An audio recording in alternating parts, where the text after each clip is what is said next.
This is not your mom's banana pudding. Nope. This is Magnolia Bakery's banana pudding. It is amazing. If you've never had it, you need to try it. You're going to love it. Start off by adding 1¼ cups of ice cold water and 1 can, which in the US is 14 ounces of sweetened condensed milk. Make sure to use regular sweetened condensed milk, not non-fat or low fat. And also make sure that you're using condensed milk, not evaporated. You're gonna mix that together with a hand mixer until it's combined, and then add in 1 3.4 ounce box of instant vanilla pudding. I have not tried this with sugar-free, but it probably would work also. Mix that together until the pudding is completely mixed in, and then you're gonna let this sit in the refrigerator for several hours. Overnight is best until it's nice and thick. When it's time to assemble it, you want to mix up 3 cups of heavy whipping cream to make whipped cream. Now this recipe has some chilling times, so make sure that you pay attention and you plan for that, because we're gonna have to make the pudding the day before and let it set overnight so that it's the right consistency.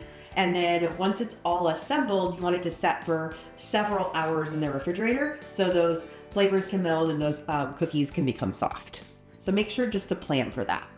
That's because it has so much chilling time, it's great to make ahead. If you want to use freshly whipped cream, feel free to substitute Cool Whip. You'll need like 2 to 3 containers of Cool Whip. Then just fold that thickened pudding mixture into your freshly whipped cream.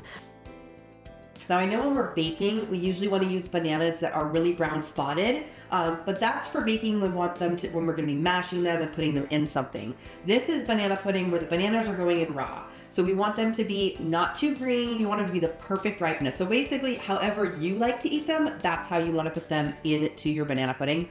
My perfect banana has just a few brown spots on it.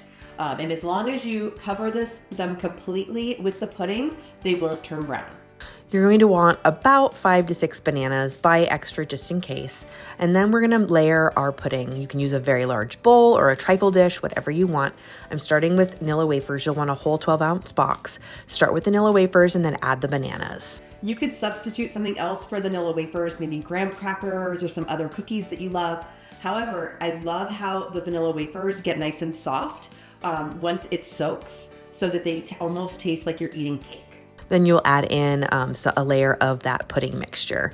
And then you're just gonna keep going. You're gonna have about 3 layers here. Add in more vanilla wafers, more bananas, more pudding, and then you'll do it one last time.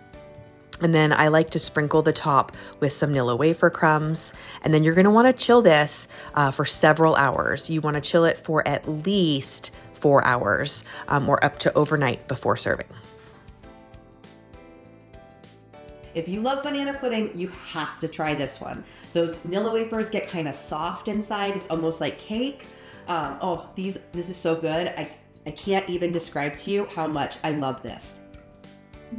The flavor is amazing. Plus, it's super easy to make.